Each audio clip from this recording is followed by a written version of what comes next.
Welcome back, travelers. Today's video is going to explain relics and artifacts to you from the new Palia Elderwoods update. Let's start with artifacts because to be able to get relics, you have to complete artifacts. If you're familiar with the rummage piles in Bahari Bay and Kilima Village, there are new rummage piles in Elderwood. However, they only provide you with artifacts.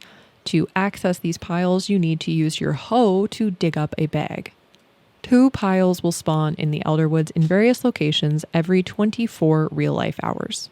Once you obtain some artifacts, you can put them towards artifact bundles located in the center of the Elderwoods. Once you complete bundles or specific sets of artifacts, you'll get what is called Eloise's Fun Bucks. Fun Bucks are then spent to get the recipes for relics.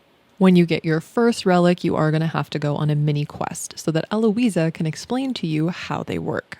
There are 2 types of relics, technically speaking.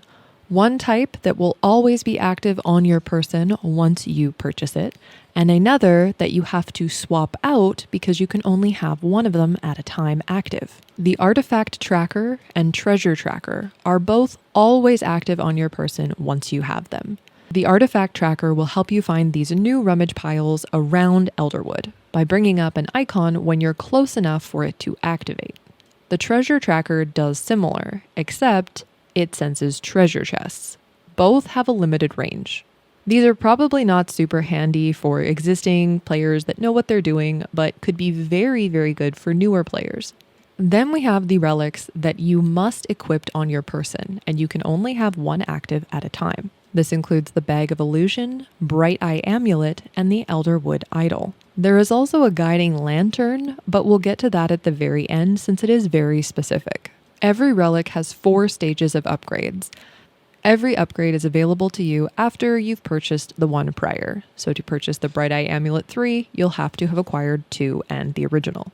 The Bag of Illusion is a bag that allows you to interact with infected things.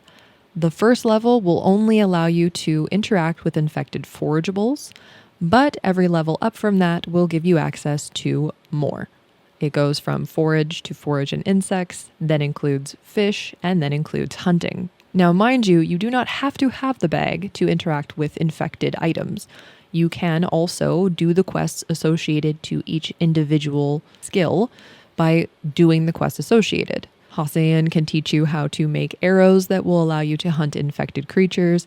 Ani will teach you to make smoke bombs, and so forth. The Brighteye Amulet will increase the amount of essence, the infected essence, you gather from infected items. For every upgrade, you go from a little bit of bonus to a bigger bonus to a large and massive bonus.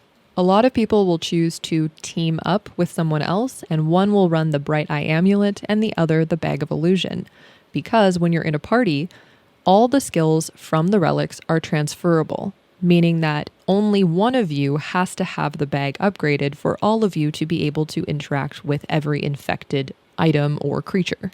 Same with the Brighteye Amulet. As long as one of you is wearing it, everyone will get the bonus in essence when they interact with something infected. And there's no limitation on where this is on the map. You don't have to be right beside each other for this to be effective. Next is the Elderwood Idol. This will allow you to track infected things. Every upgrade, like the Bag of Illusion, will give you access to different types of infected items. At first, it's only forageables, then it will include insects, then fish, and then hunting. It works the same as the other 2. It will share with your party members if you have it on your person or someone else has it on their person, but it's generally the least popular because nobody is really searching for infected essence at this point, though that could change in the future. Then you have the Guiding Lantern.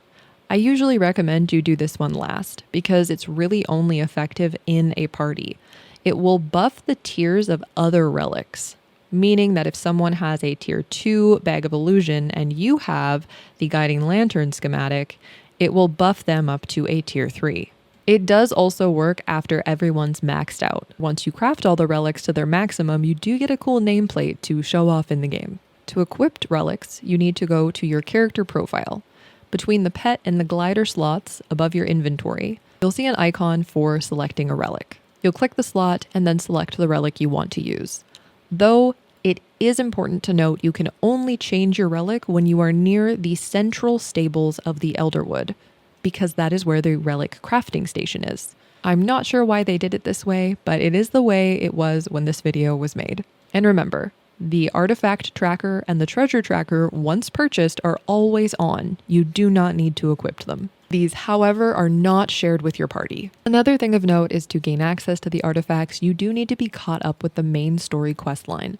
So if you're a newer player, you may not have access to these just yet. So keep playing and eventually you'll be able to access them. Though it doesn't mean you can't party up with someone who's been playing longer and has these relics, because in a party, you will share their buffs. When you're upgrading your relics, if you're missing a piece you need, it's probably easy to find it in either Sabira or Tamala's shop in the Elderwoods. Otherwise, you're going to go hunting all around the world to get what you need. A side note before we end the video is that artifacts can be traded. So if you get some duplicates or you've completed your collection and you still want to collect some for your friends, you can do that. As long as they have one, they can trade you. Trading can be done in the Elderwoods near the central stables, and you do not have to have the artifacts on your person. They can be in your home inventory and still accessible when trading. I hope you found this video helpful, and if you did, please give it a thumbs up, subscribe if you feel like it, but most importantly, have a very magical day.